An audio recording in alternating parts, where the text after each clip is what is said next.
You're listening to Tavern Sports Radio Network. Show me the money! Show me the money!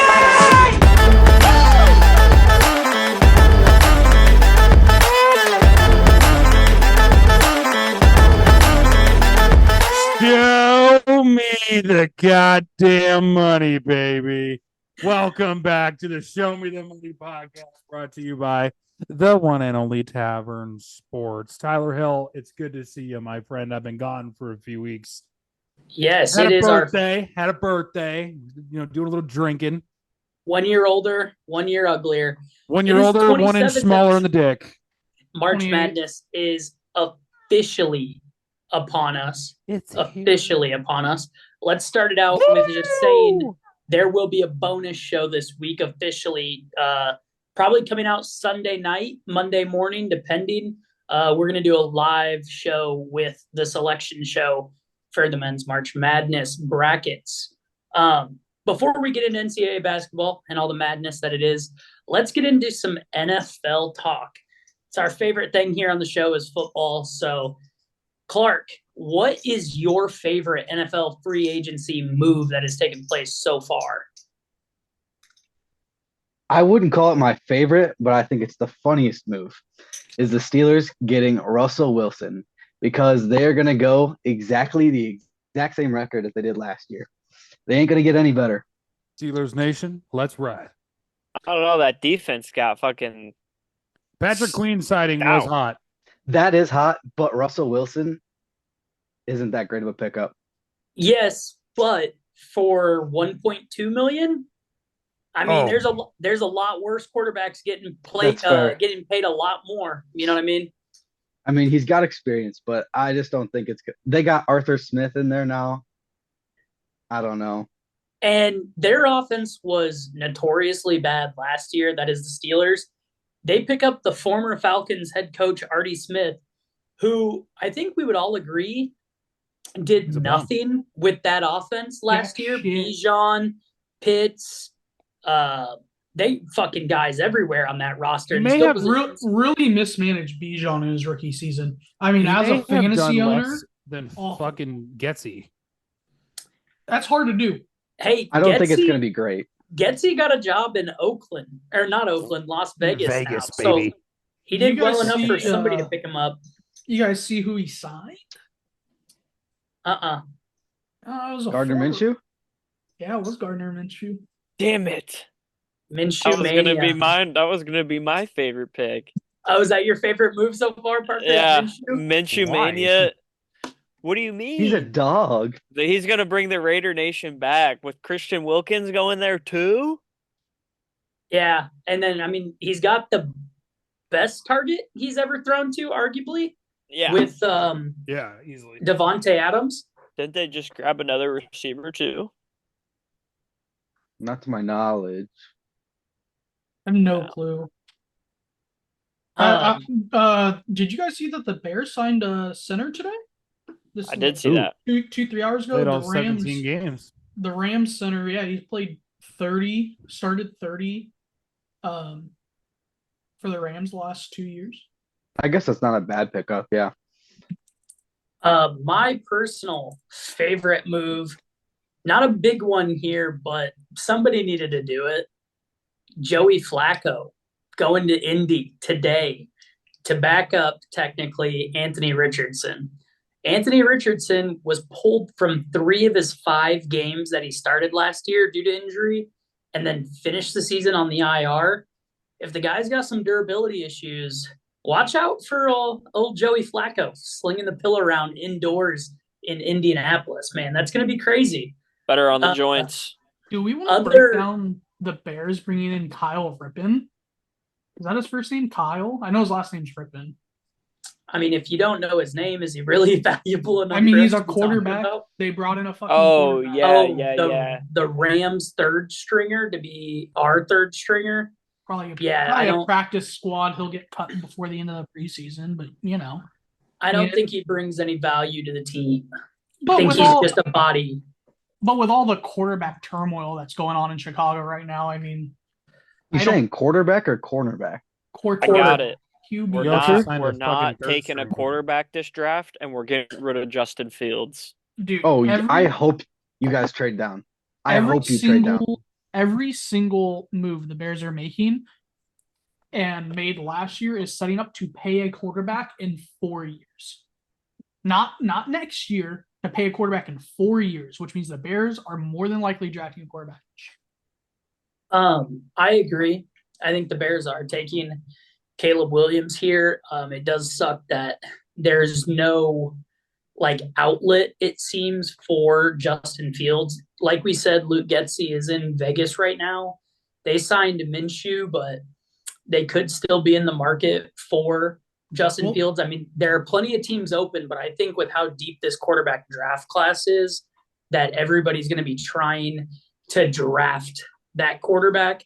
I did see one interesting mock, though, which I don't think it's super believable, but us trading back to 3 and picking up Marvin Harrison Jr. and then at 9 picking up Rome Odunze and just loading up on receiver, which would be cool, but that doesn't fix our situation of who's throwing the ball. Justin Fields. We would get a first round pick next year. I mean, Caleb Williams is going to bring us multiple firsts if we are to trade that pick to get him. We're drafting Bo Nix in the second round. And if you bring him in, if you trade him to New England, look at who New England's bringing in. I mean, they brought back not Butte, Kendrick Bourne. Is that his name? The receiver, yeah. Yeah, the receiver. I mean, they have no weapons. But they brought in Juju, right? So they have Juju and Hunter Henry. Yeah, that's a terrible offense. I mean, send Caleb there. We'll take that first overall pick next year again. Yeah, I mean, I think we can all agree, even though we don't want them to necessarily, all of us don't want them to, but Caleb's probably a Bear, right? Yeah. No. And I'm not super happy. I'm not on that fucking train. Why does it? But dude, there's being on the train and there's being fucking realistic. I don't want him. Tyler doesn't want him. It's not being realistic. It's the reality. No, it's not. It's so not. Explain yourself, Parker. How is that making it a reality? How does that? Nobody, the Bears haven't said they wanted Caleb Williams. Just because a lot of people suck ride fucking Caleb Williams doesn't mean they're. So they're not signing Caleb Williams like that. They can sign literally any. It's a good quarterback class. I don't know. Why don't they just pay Justin Fields a bag? I'll take. Because he's Cole, can't throw the fucking ball. Please enlighten me. Cole, help me out here. Tell me why. Just tell me why. We're going to go for a kid who cries over his fucking teammates not going to his goddamn birthday party, loses to fucking shitty defenses because he can't read a fucking defense. He can't read a defense better than I can. But this is all saying we have a locker room who is rallied around Justin all season. DJ Moore has blatantly come out and that's my guy. DeAndre Swift, they played together in college. Everything, I mean, we're signing up an offense that is going to be well-rounded. We need to fix our O-line. Justin's not a problem by any means. Our O-line was really good outside of the center position last year. Okay, but there's still holes that we need to fix because of injury, rotation-wise. I think if we keep Justin, he's fine. He's not a big problem quarterback. Justin is fine. I'm not saying he's not fine.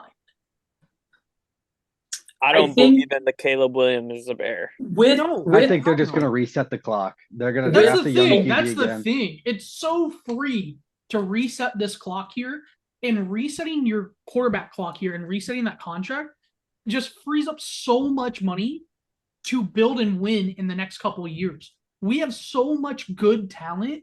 All we have to do is pay one more receiver, and Mike Williams is sitting right there on the market. No, he our can't. QB 1, 2, 3 goes DJ Moore, fucking Velus Jones Jr. and Tyler Scott. You get 3. Your tight ends got them last 2 backwards. I like the 2 wide receiver draft, bro. I'm out. I did. All right. Not in the first. Let's round this out with what I think we can agree. We have those of us, Clark, Josh, and I, believing that the Bears are going to draft Caleb because whether we want them to or not. Because it's what makes sense. And Parker and Cole are the ones who are willing to die on the sword of let's just stick with Justin and pick up our skill in O-line because Justin could get the job done potentially. Can I interject? Oh, it's almost like that. It's right there. Justin led the league in touchdown and passes before he got hurt. His thing's different. Came back and we won 4 games in a row. Against 2 though. You beat the Cardinals. Trash. Who else did you guys beat those last few games? My thing is, I think there's a better quarterback out there in this draft other than Caleb Williams that we're gonna find. Who wants a prima donna person who? Yeah, I don't think it doesn't have to be Caleb Williams. I if we go after another quarterback, I would be just fine taking a Michael Penix, a Bo Nix, even if we picked up JJ in the 3rd round. JJ's going to be a 1st-round quarterback. Yeah. Are you fucking kidding me? He's going to be a Viking.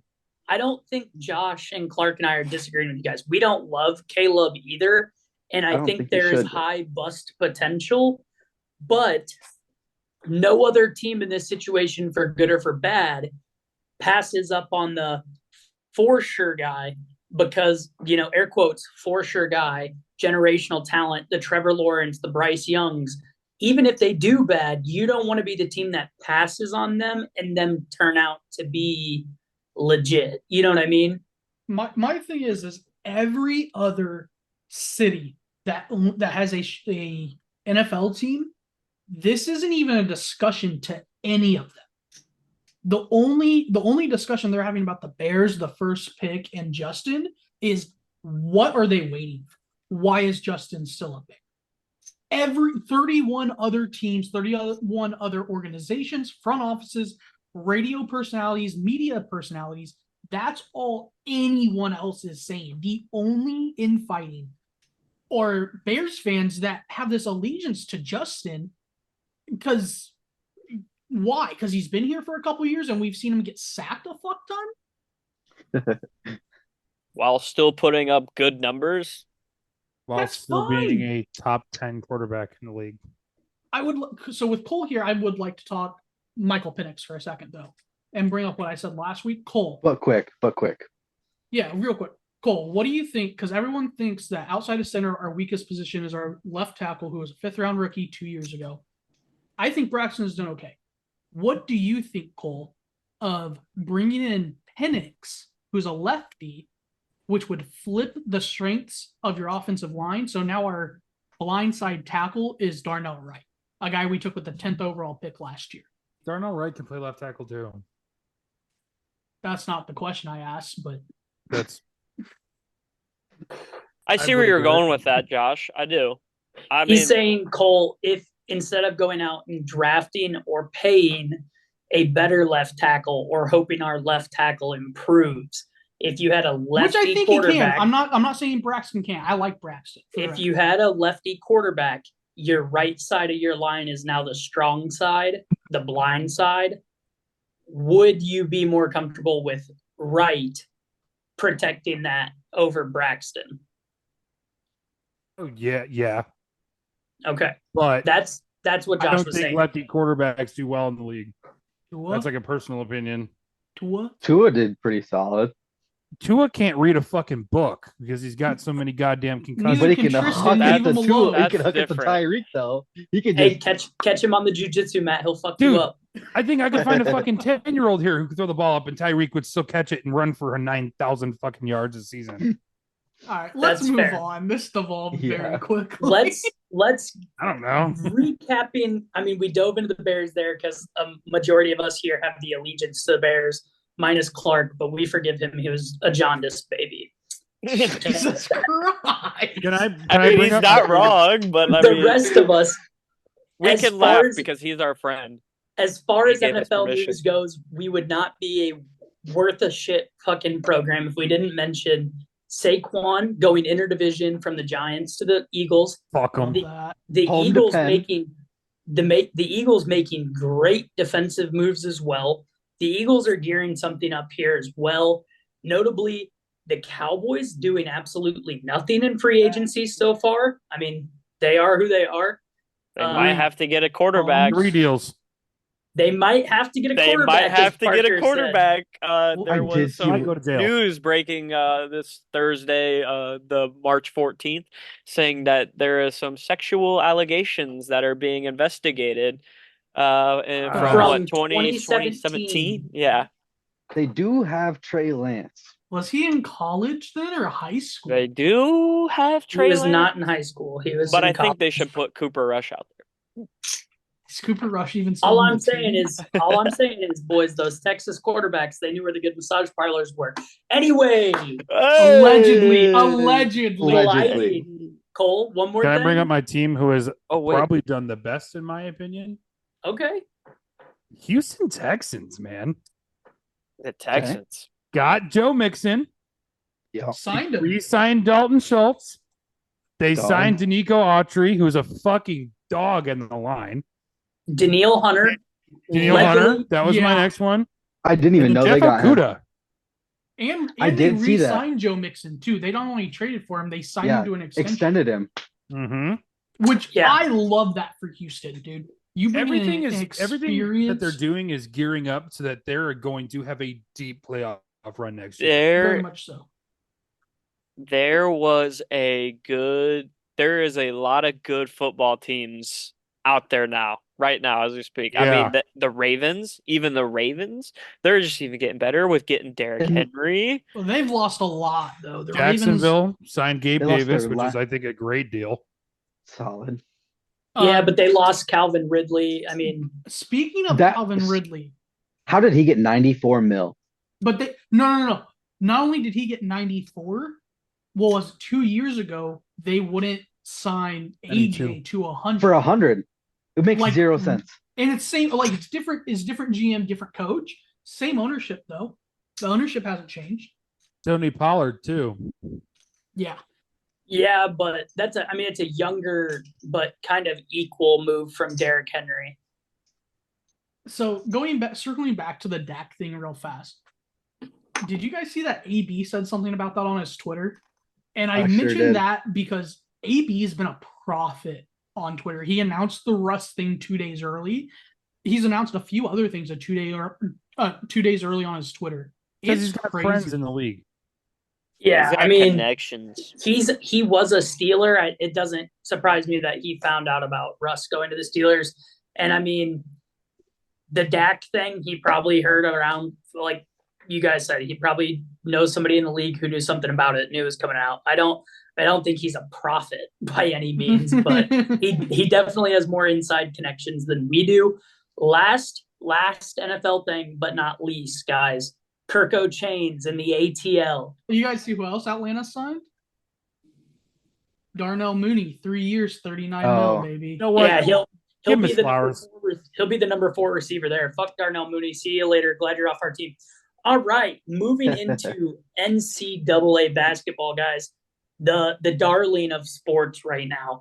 A lot of games going on live. Like we said, we will be covering the selection show, filling out a bracket for us as a program, and then us individually coming up. Yes, Parker. Hey, fuck you guys. I won my lock of the week, so I'm not in last place anymore. So I just want to make that known. All right. We did 3-1 last year. All right. If you want, we can dive into that first in our NCAA basketball talks. Lock of the week recaps from last week. I hit Marquette money line as Parker interjected. He hit. Yeah. Clark, you had some soccer bet. Did it? I had a soccer bet. It didn't even come close. It was 2-0. 2-0. It was both teams to score, but just say fucking 0. Yeah, stick to an American sport for our locks here next time. Something we can find on the book with relative ease. These fucking I had to Google State the fans. fucking teams to figure out if it hit or not. Cole didn't give us a lock. He was out partying for his birthday.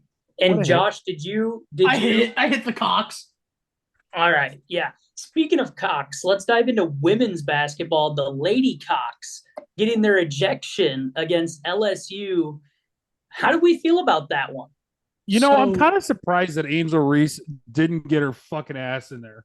The play before the fight, she rolled her ankle, so she just walked the bench before it even really kicked off. So it was like the end of that play because it was the guard who got into it. Yeah, the guard got tough on another guard, and then the South Carolina center, the big chick. Yeah, she got all like tough and bumped her and knocked her to the ground. Knocked her to the ground. She fucking served up a Matt Rempe 4-game suspension worthy elbow to this bitch and plowed her. And then her brother jumped onto the court. Yeah. That Cordoza, is SEC championship basketball for you on the women's side. Potential for them, South Carolina and LSU, to play without their benches in the first round.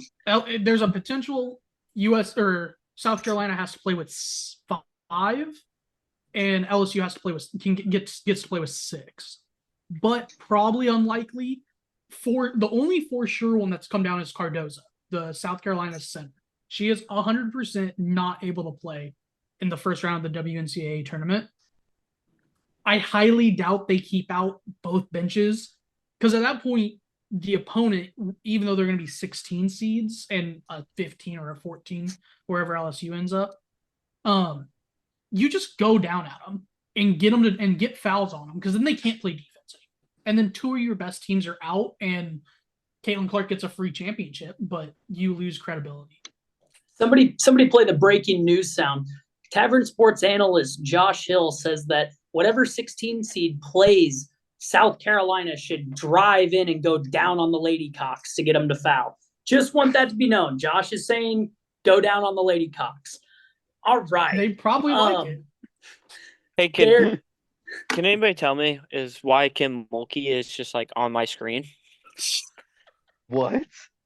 Kim Mulkey is Yzma from Cusco and Llama, if you ever watched that movie. And the Emperor's New Groove. That's what. Oh, the lever crunk. Yeah, that lady. She's going to be looking all mad when Caitlin Clark's dropping dimes all over LSU. I don't think LSU is going to do very well in the tournament. I think they get knocked out a little earlier than expected.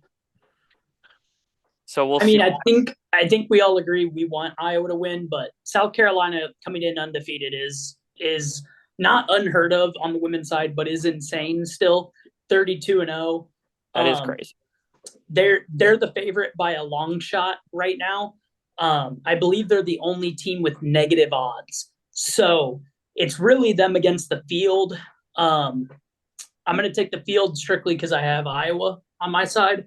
But I think it is still good value, like maybe minus 120 for South Carolina to win. So, I mean, not terrible for the heavy favorite. Let's get into the men's side, though.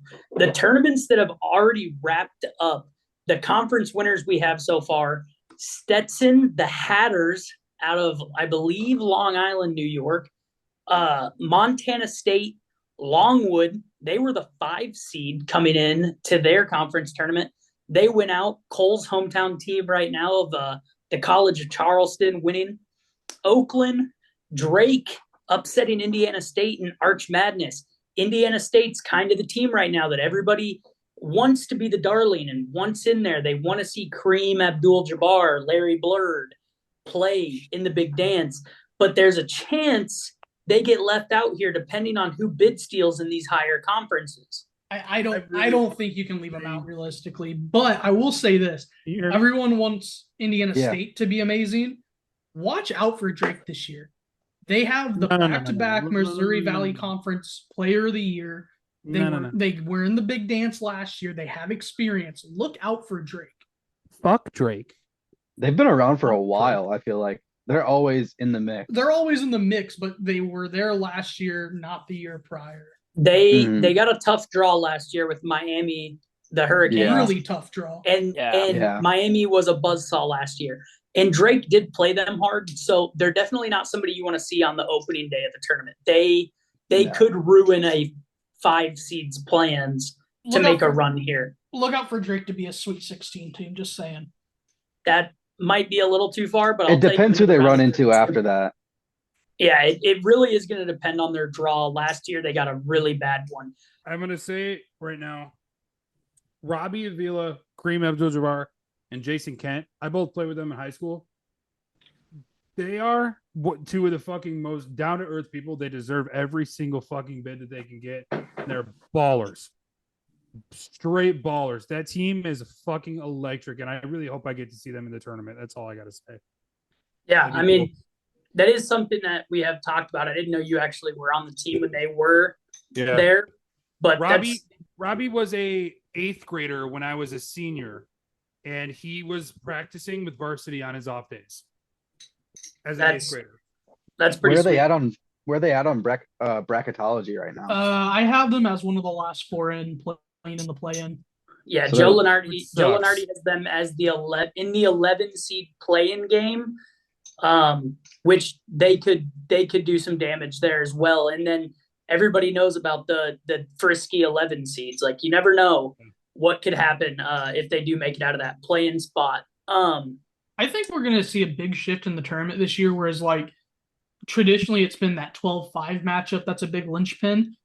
With the quality of basketball that's being played in some of these lower divisions this year, look out for that 13-6 matchup this year. I think there's an opportunity, and I mean, we don't know who's going to be on any of those lines officially, but I think there's a good chance for some upsets there, like more than you would expect. I mean, yeah, traditionally there's always some of those lower seeded matchups that cause problems. I mean, Furman last year beating Virginia, the 16 seed beating Purdue last year. I mean, FIU. Yeah, FDU. like. I mean, just talk about the Final Four. It was like a 6 seed, a 5 seed, and a 7 seed. And I think that's going to become a lot more common than it has been in the past, just because, like I said, parity, it has seemed to become more of a thing in the NCAA. I mean, that's credited, I would say, to the transfer portal and NIL deals, but also the fact that we've said all year long, this year has been unlike any other. There is no reigning superpower. Yes, Houston, Purdue, and UConn have solidified their greatness as the top 3 overall seeds, however each person wants to place them, but they all have had their losses to lower quality teams. I mean, Arizona, who was seen as like a potential 1 seed for the majority of the season, preseason favorites almost, they lost 5 line, aren't they? God no.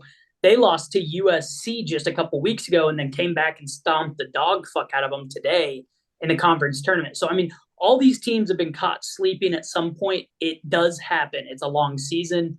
There's a lot of parity. Other teams, Wagner, my favorite name, even higher than Longwood, Morehead State. Fucking somebody get me a degree from there. Colgate, Samford, McNissy State, South Dakota State, JMU, and St. Mary's.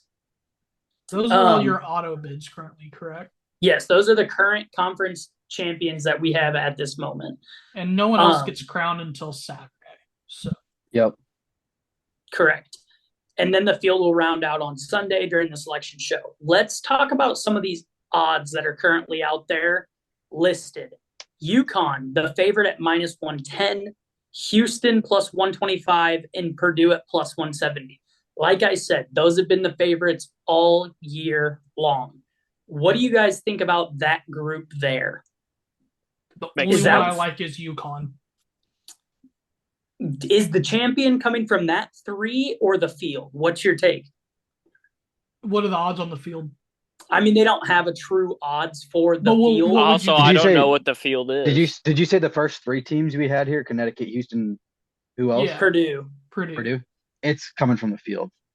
UConn's not repeat. UConn's not repeating. The team that I think out of those 3 that has the best chance is Houston, because their defense is out of this world. I've never seen anything like it. You and me are going to be duking on Houston. Yeah. I already know it, because I mean everyone knows my feelings on Houston. I personally will be taking UConn out of these 3. I do know how hard it is to go back to back, but I believe this UConn team is better than the one we saw last year. But I mean, it is March Madness. Anything can happen. You have to be hot at the right time. You have to hope the shots are falling. But these teams being the top 3 overall seeds, they get to pick where they want to go. And there's a chance that UConn gets to stay in the East. They will stay in the East. And then they get to play in Madison Square Garden, where they're notoriously good at. And they won't even have to take a flight until, I believe, the Elite 8 or Final 4. Like, these guys are going to be parked up in the Northeast the entirety of the tournament, not having to travel, not having to take long flights. Like, it's essentially as home court as it gets in the dance, especially that deep into it. Sweet 16, Elite 8 area. Like, UConn has the home court advantage in that sense every time. I messed up. Those odds that I put on there are the Final 4 odds, not the national championship odds. That makes sense. Because they seemed low. So it's the same order. It's the same order. But UConn's plus 450, Houston's plus 600, Purdue's plus 800. That's on me. Copy pasted from the wrong slide. You're fine. But so we're talking those 3 teams of the field though for national championship odds? Is that what we're talking about right now? Yeah. I was just throwing it out there. There's no true odds on the field, but Clark, you're saying that the champion comes from the other 61. I'm going with the field here. But if I was to pick a team out of those 3, Houston's my team right now. Gotcha. If you guys, I know you all have access to it. Everybody pull up the sports book. I just copy pasted it at the bottom of the page. What I want to do here, guys, is go from 20 to 1, like 20 to 1 odds and less, so the top, to the bottom, and say, like, out of this group, like, this is my favorite, like, future pick. So from the plus 2,000 line to the favorite with UConn, what's your take out of that group? Who's your favorite? My favorite in that group, which contained UConn, Houston, Purdue, Arizona, Tennessee, North Carolina, and Auburn. I will take the field favorite overall with UConn at plus 450 from that group, but I do think that Auburn could be sneaky good value at that odds. You stole the words out of my mouth. I'm going to take UConn only because you set this line at plus 2,000. If Auburn was in the next group, Auburn would have been my pick for the next group. I love Auburn this year, but out of the ones you gave me, I'm going to have to take UConn. Clark, I think we know you're riding with Houston out of that group. Yeah, I'm riding with Houston. Parker, who are you taking out of that group? Give me Rocky Top. Okay. Rocky Top to get a little sneaky out. I like Rocky Top, man. I do too. If they get catch them right, if they stay hot during the tournament, I mean, they got shooters. They're just going to make it rain threes all tournament, and it's going to be real nice. So that's a good value. I kind of plus 1,600, sprinkle a few dollars on there. Yeah, that's good value. Cole, I'm assuming you're taking North Carolina at plus 2,000 out of this group. Are you going to surprise me with something different? I think he surprised me. I want to say my heart says North Carolina, but they've lost to some not very good teams, so I'm going to end up going probably with Houston more than likely, just because they're a really well-rounded team. So there's North Carolina has a lot of holes. I would love to see them make a run, but I don't think so. Let's move into the next group. The line surprisingly does jump from plus 2,000 to plus 2,500, starting with the Duke Blue Devils, going all the way, guys, to plus 5,000 at Florida. Notable teams in there: Marquette, Kentucky, Creighton, Iowa State, Kansas, like Baylor. Blue Bloods littering this area. Tons of value. Alabama and Illinois are the only 2 you didn't list, so let's just list them all. Tons of value in this area. I'm going to start us off and take a long shot here that I love. Give me the Baylor Bears at 40 to 1. You took mine. I love that pick. I haven't watched a lot of Baylor basketball, but I don't like that. Just that guttural feeling. Don't like that. They're good. Kind of like a Rocky Top pick. I love that pick. Are you guys all meat riding right now? Okay. No. I'm gonna change my pick just because everyone else loves Baylor too. Yeah, but so am I obviously, love but that pick. that's a good pick. That pick. Baylor at 40-1 is spicy, intriguing. Like we just got done saying, it's not all one seeds who make it. We've seen some parity. This team gets seeded as a 3-4. There's a chance they could fuck up somebody's year royally. They play tonight still. They have an 11 seed Cincinnati in the Big 12 tournament tonight still. And they could still come out and win the Big 12 tournament and put them even higher. Yeah, for sure. So I think Baylor at 40-1 right now is very good odds. Very good. So is Marquette at 30-1. Marquette I do like that pick, Cole. My only issue is they couldn't get past UConn. This team has trouble rebounding the ball offensively. They give up a ton of second and third chance points. That's true. But I do love Shaka Smart and the boys up there, the Golden Eagles of Marquette. They are nice, and there is decent value there.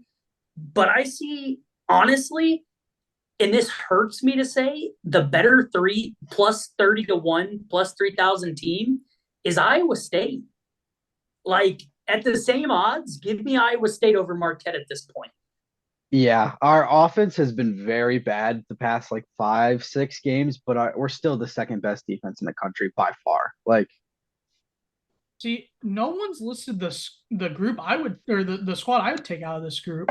Creighton? I'm a Wildcat believer in this group, man. Okay. Kentucky's played tough. I mean, they just got a win over Tennessee. They got a win over Bama. They got a win over Auburn in Auburn. They've picked it up late. They picked it up late. They beat a Mississippi State team who is going to be in the tournament, or more than likely. I mean, it's not. But they lost by 4 to Gonzaga back in February. Not the best showing there. But out of this subset of teams, I love the Wildcats. It's only plus what is it? Plus 25 to 1. You know, you guys are taking a little bit longer, but they're my horses out of that group. I don't think that's a terrible pick. I mean, none of these teams right now that are in this group, they all have a way to do it.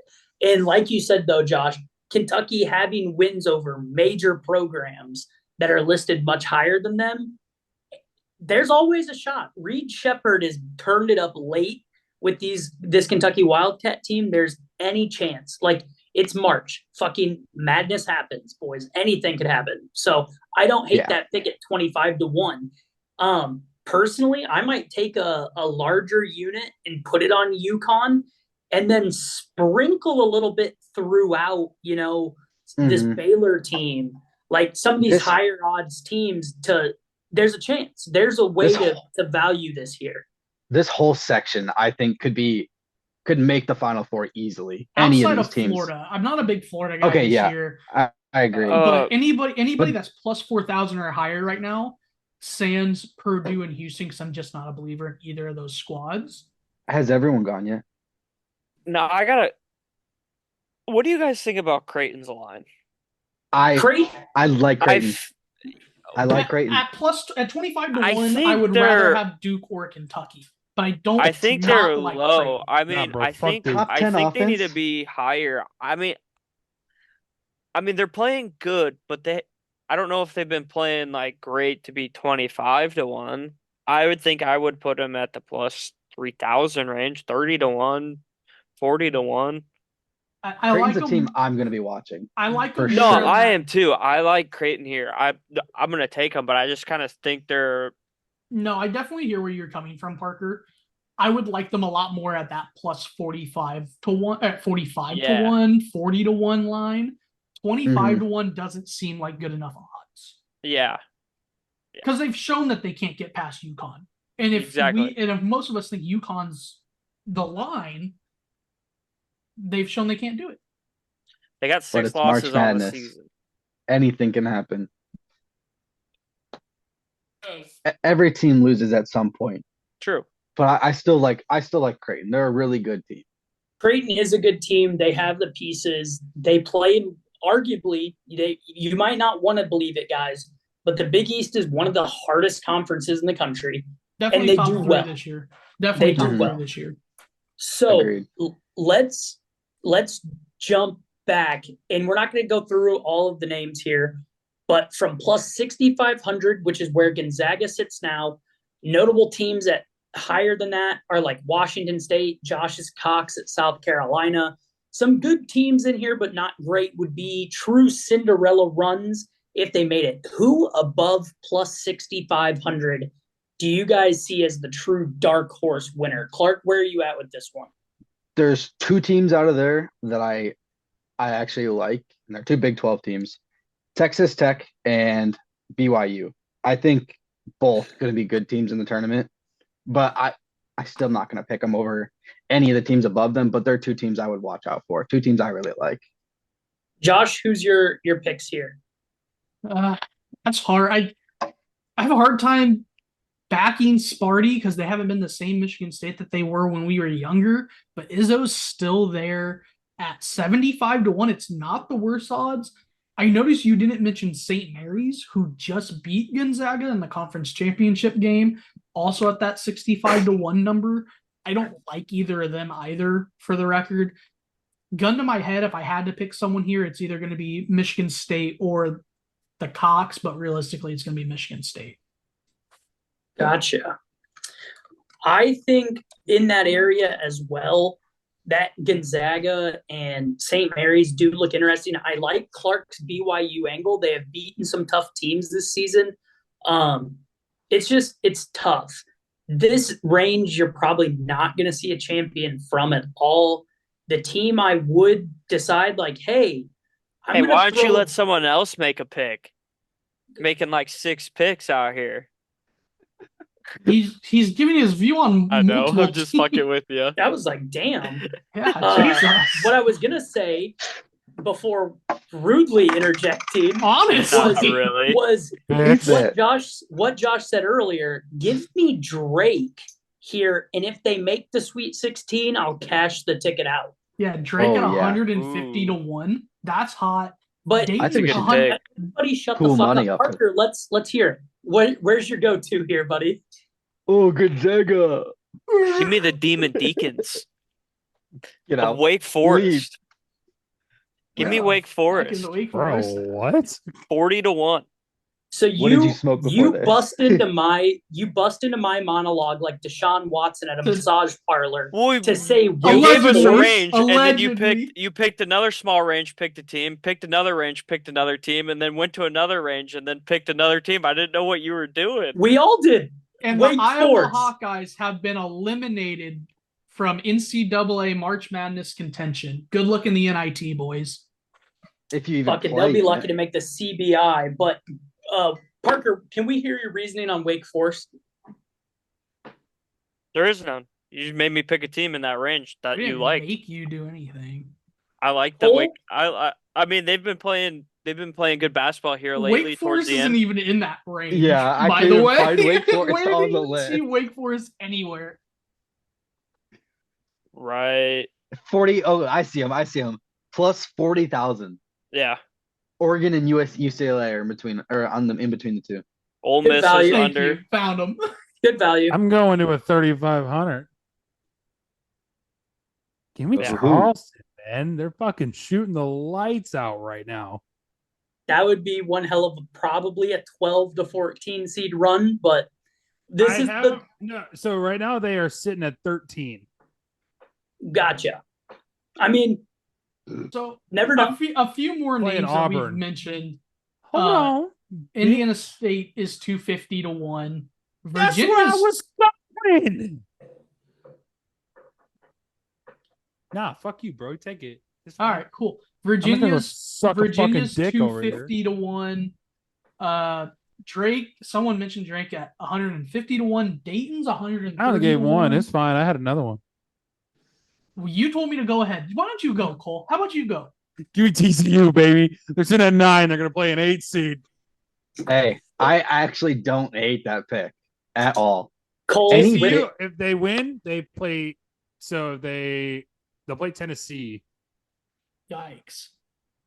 Per Culinari's bracketology, that we'll see where they go. Cole, with that pick though, Allie loves the Horned Frogs, and she's doing a mascot bracket that will be in our pool I love this year. her. I knew I loved her. She's like, tell me the Horned Frogs are going to be in. And I was like, they are, but like, probably not where we should be going. But there's a chance. That's far. There's a chance Allie crowns the Horned Frogs her champion this year. So just let her burn the money. Hey, we made money with Allie last year. Yeah, Allie made money. She had an FAU to the Final Four. Yes. So for those that are listening, Allie, sweet lover, she can handle me. So let's just say that, right? You just cockblocked yourself to the entire country. She picked the entire Final Four correctly last year off of mascots alone, including the national champion Huskies. So, and helped us make win sports bets. We were tailing her bracket last year in Vegas, winning money. Yes. The only parlay I hit in Vegas last year was a Allie's mascot bracket. Text her in the morning, what teams do you like? And it hit. So she is a legend in her own right. We will spotlight her picks during the bracket challenge. While we're in Vegas. If we need a split decision on a game, boys, I'll text her the mascot pick and we can roll with that. I like that. So yes. She's a legend in her own right. We need to get Allie to be an analyst on this show. She'd bring up the quality. No shitting on Cole or Parker at Wake. We all said those were the dark horses. It's not going to happen, but it is fun to talk about. So they could. Weirder shit's happened. This show has gone so far off the fucking rails. Nah, bro, that's value. This is best. We love what we came here for. Bin Laden could come back too, Parker. You never know. Shit could happen. Dude, I could grow my hair back. It was dark out. This episode of Show Me the Money is brought to you by Tavern Sports, your place to get fun sports content, sportsbook lines and parlays, and of course food reviews with Big E's Ballpark Bites. You can follow Tavern Sports on Instagram at Tavern Sports 2023, TikTok at Tavern.Sports, and Twitter at Tavern Sports 23.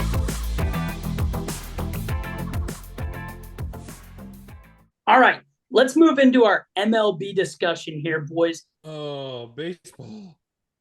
Baseball starting in a week. Starting in a week here. Parker, what do you have for us MLB news so far? You are kind of that guy with the boss man out. You are, I would say, the biggest MLB fan here. Yeah, it's kind of been crazy. There's been a lot going on. I mean, you got so many trades this offseason. Garrett Cole is going to be out for at least a month with recent news of having elbow injuries or more than something in his elbow. He has something hurt in his elbow. So he's going to be out for at least a month to rehab.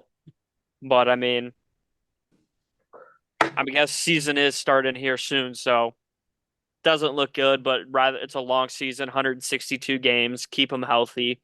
Let him throw in the back end. Also notable MLB news, Trevor Bauer pitched against the Dodgers, his former team with minor leaguers on the rest of his squad. He pitched for 3 innings, striking out 5 and giving up 0 earned runs. So, I mean, somebody needs to sign this guy. Bunch of notable names still out there, including Blake Snell. Somebody's going to pick these guys up on probably opening day, and they're going to turn out to have the lowest ERA on the team. Trevor Bauer's blackball to me personally from the league is bullshit. He has been righted of all of his wrongs. He was never guilty. So I think this guy needs to be let back into the league. Somebody needs to come pitch for the Redbirds, Trevor. Come on. He was just on a podcast with Theo Vaughn talking about it. There's dudes in this league that have done worse shit than what Trevor Bauer was even accused of and has been proved innocent of. Somebody get this man on a roster. Okay. There are terrible pitching squads like all around the league. Somebody can use this guy. Somebody pick him up and right the league's wrong. So I know we're not talking about it right now, but we are talking about guys that wrongs have been righted. Did you guys see that Matt Ariza, a.k.a. the punt god, was signed by Kansas City? They did Tommy Townsend wrong. That's why. They did. For those that don't know what we're talking about, a couple years ago, in college football. San Diego State had a punter that was Tory Taylor-esque. Wasn't Tory Taylor, but but he was called the punt god. The guy was a freak, and he was drafted in like the 5th round by the Bills. He got accused of sexual misconduct-esque charges, was found to be unfounded lies, basically. That was like early last year, like before the season. And he's been cleared and the Chiefs picked him up. So good for him. He's finally getting to play in the league where he belongs. Yeah. I mean, there's stories like this littering everywhere, and I just think we all agree Trevor Bauer should be back in the league. Last but not least in MLB news, Aroldis Chapman, anybody? Man, that would like some saggy boobies. Wild. I don't know what you guys are talking about. Why don't you break it down? Aroldis Chapman and his mother, allegedly, have a odd way of celebrating her 75th birthday, which was, as Clark has been demonstrating, grabbing himself a big old handful of them mommy milker knockers, as literal as it gets. His mother, allegedly, we believe is his mother, has been seen, he's been seen grabbing her boob in this video. A little bit of a... That's not a grab, dog. That's a jiggle. he was honking for sure. I mean, different cultural practices outside of the country, but I think this is one where everybody's scratching their head and can't really get behind. If you guys haven't seen else that happened like that. If you guys haven't seen it, go and look up Aroldis Chapman on Twitter or X. Or don't. Your discretion advised. You could not. Yeah, or don't. I mean, what's the old saying, boys? The older the fruit, the sweeter the juice. So, oh, Jesus. Don't know that one. I don't know. How do you know that one, Tyler Lee? I mean, wine is a fruit drink, and it ages nicer, But let's get out of the MLB. That's not really our forte.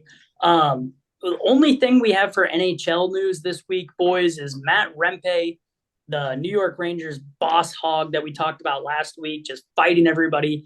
He gets suspended for 4 games by throwing up a little spicy chicken wing upstairs on a man, and the league rained down a 4-game suspension. Notably, Rempe decided not to fight this guy that he elbowed like 2 minutes before he threw the elbow at him. So it was supposed to be just a clean check on the boards. Rempe got there a little early, little chicken wing up to the bell of this guy. So the dude's like 6'7", bro. Like, yeah, I mean his elbows tough are out there being NHL player's fucking head anyway. So. But maybe the guy just needed to put himself in concussion protocol with a 4-game suspension. And he said, I'm doing this instead of fighting every fucking night. Like, well, I don't blame him. On that note, we talked about the Reeves fight last week. Did you guys ever watch the video and see his face going into that fight?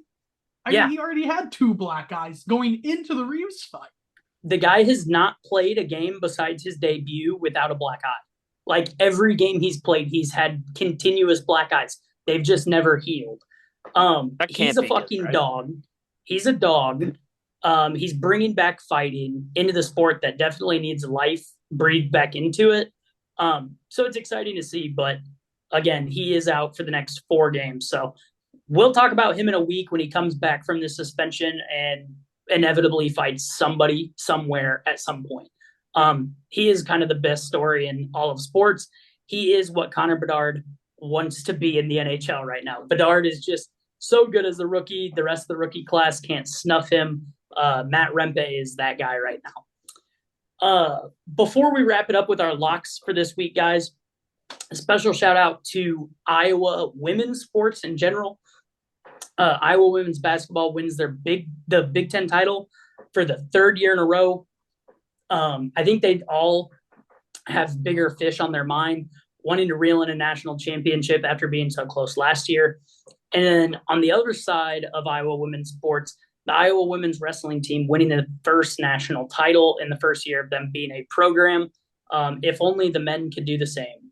This year, it's not the story. Iowa women's wrestling is definitely the move right now. Our men's side, not so much. But let's get to an ad read and then with our locks.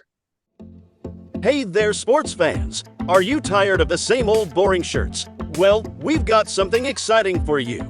Introducing the Tavern Sports Pocket Tee, where style meets passion for the game. Whether you're a diehard fan or just like the environment, Tavern Sports has got you covered, literally.